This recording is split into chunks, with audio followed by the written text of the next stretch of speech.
Okay, hello everybody here today. Today we're here to talk about your rights and all the different rights we have. I'm sure a lot of people have heard of human rights, you've heard of natural rights, you've heard of civil rights, you've heard of inalienable rights, you've heard of God-given rights. There's a large majority of rights, but to really understand your rights, what you have to understand first is the contract that those rights come in. So we have a contract with the government, and that contract is the United States Constitution. The Bill of Rights is a section in the Constitution that specifically deals with our rights. Okay, now your rights are only as good as if you can enforce them. So in other words, if you said, somebody violated my human rights, okay, even if it is a real right, you get what I'm saying? Human rights are real. You cannot get a remedy on that human right. There's not a court. You'd have to go to a world court because human rights are rights seen in the world. Okay, so when we're dealing with our rights, when you deal with civil rights have to do with ethnicity. And those were fought for in the 70s. When you deal with constitutional rights are rights that are written in the Constitution that the Constitution helps you get remedy on those rights. But the rights that we were all born with are called our natural rights, our inalienable rights,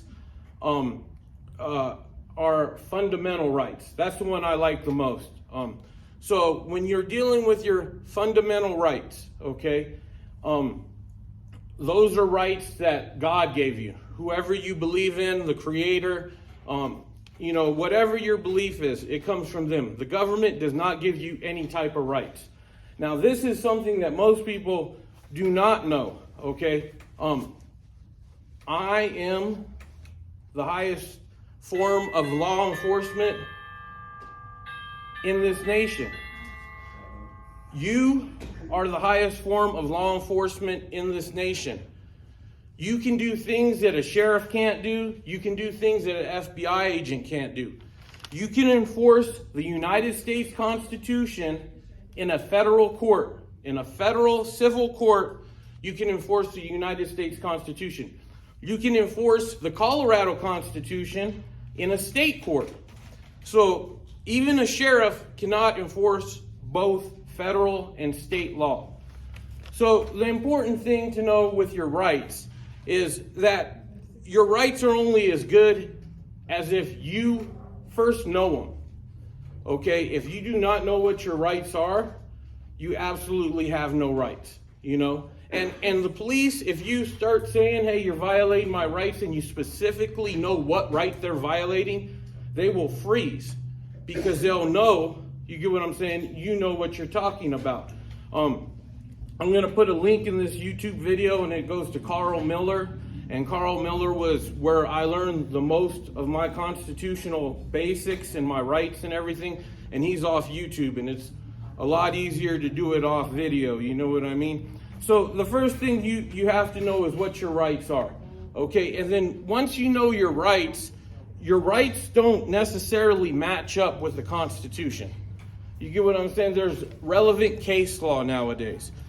So let's say if you're walking down the street and the cop wants to stop you and you tell him, well, what's your reasonable suspicion? That case is Terry versus Ohio. And that's a Fourth Amendment case. So knowing your rights is really important. And then when your rights get violated, being able to enforce those rights. So just because you have a right and you kind of know what it is, doesn't mean that you can enforce it. So how I feel about your rights is your rights are only as good as what's enforceable. So the First Amendment is a big one. You get what I'm saying? If they violate your First Amendment right, there's a lot of case law that will allow you to sue.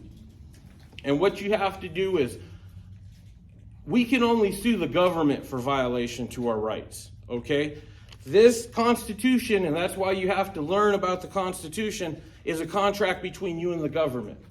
So when the government violates your rights, you go to civil court and you say you breached the contract. And you tell them, hey, I have a right to say what I want. So if they arrest you at a protest and you're not doing nothing, you know what I mean? Also, the Second Amendment, you have a right to self-defense. So when the Second Amendment comes up, if you know what the law is, and if the police come at you, you can absolutely also use the Constitution as a defense. This works in all courts, okay? The federal Constitution works in all your state courts. If something is considered unconstitutional, that means it cannot be law. They cannot enforce it, and you can ignore it.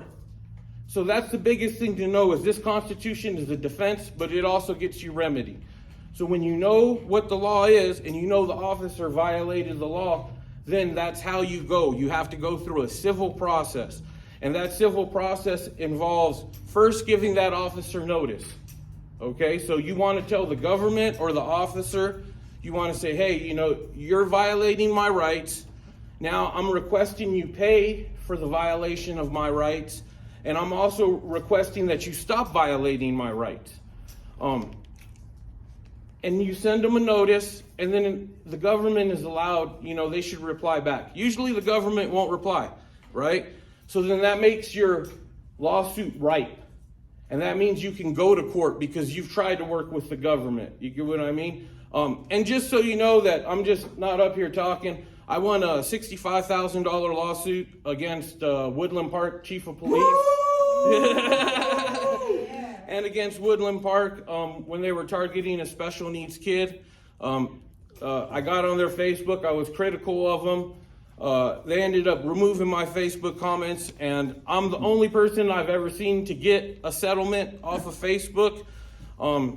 So they changed. It was a federal precedent in the District of Colorado, and they also did a policy change, Woodland Park.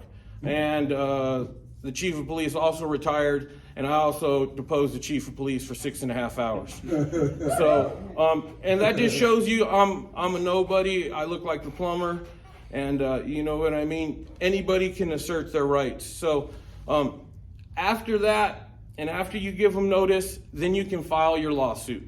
And most of the federal courthouses, if you get on their websites, they'll help you file that lawsuit. And so this is the most important thing, because your rights are totally connected. Just because you have rights, a lot of times you can get out of trouble, or somebody will leave you alone if you assert them. Always record, you know. But if you're recording and you're asserting your rights and they do violate your rights, you can stop that officer by filing that lawsuit, because that will correct his behavior.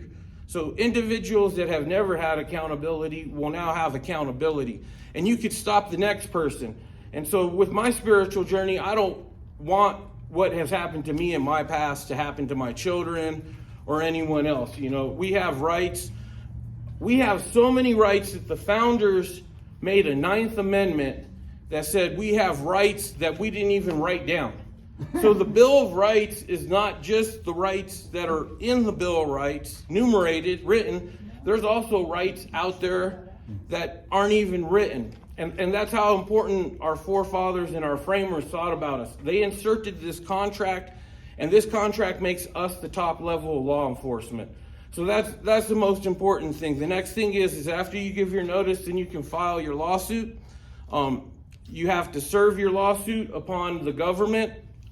And you and your buddies can do that. There's nothing really that expensive in the process to get remedy on your rights.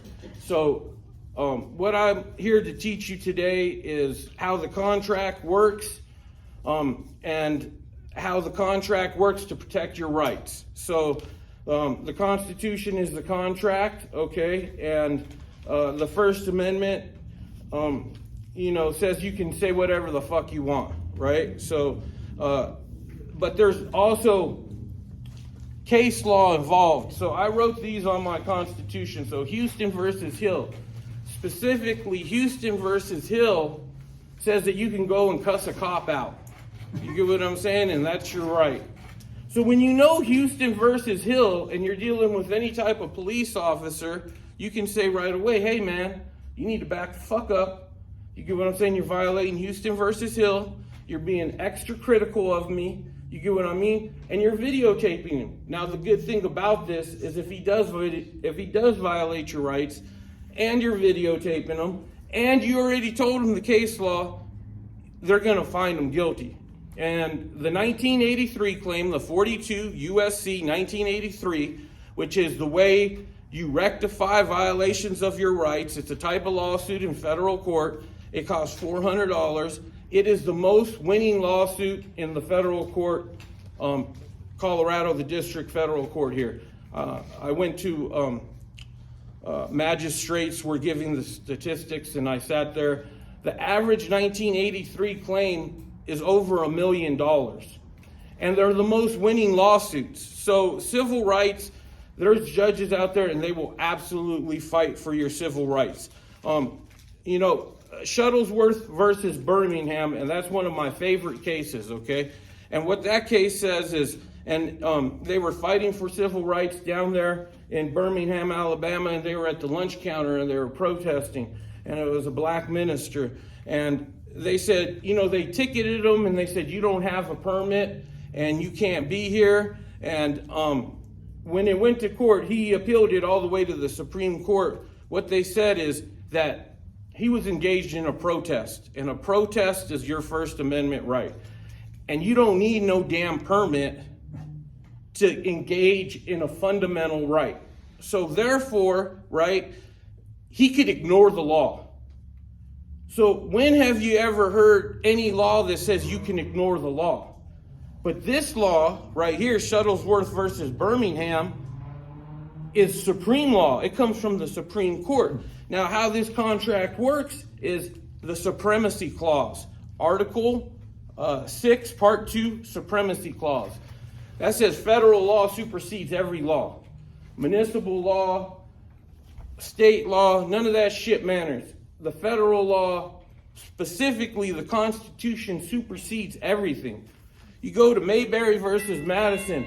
That's when they said, and it's a real old case from the 1700s, that if it violates the Constitution, it's no law at all. So right now, we have a lot of laws on the books that aren't even really laws. And the more laws you have, the less freedom there is. So how this works is as soon as you find your case law, okay, and this is how you argue a case in federal court, okay, it's very easy to write a complaint, there's forms, and when you get into federal court, the government's going to try to beat you, they're going to try to dismiss your case. You have to have your case law. And if you know your case law, then you know what you can do. You can cuss out a cop. You don't need a permit to have a protest. You know what I mean? They can't stop and ask you for an ID. That's Cohen versus California, right? Texas versus Johnson. That's where they burn the flag. And a lot of people don't like that part of it, but the thing is what it is symbiotic speech. You can burn anything that's yours to protest. You get what I mean? So you have to look at it from that standpoint. But today, that's all I wanted to talk about is, you know, pretty much your rights are your God-given rights, your natural rights, your inalienable rights, your fundamental rights. All those types of rights you can enforce through the Constitution, the United States Constitution. So the United States Constitution is protecting your fundamental rights, the rights you got from nature, the rights you get from God, the rights you got from your Creator. And the way to do that is to file a federal lawsuit. And all of us can enforce any type of constitutional law upon any public servant in any federal court across the nation. And does anybody got any questions? And then we'll call it a day on that. It's not long enough? No, thanks, Steve. I appreciate it. Yeah. So, cool. Real talk.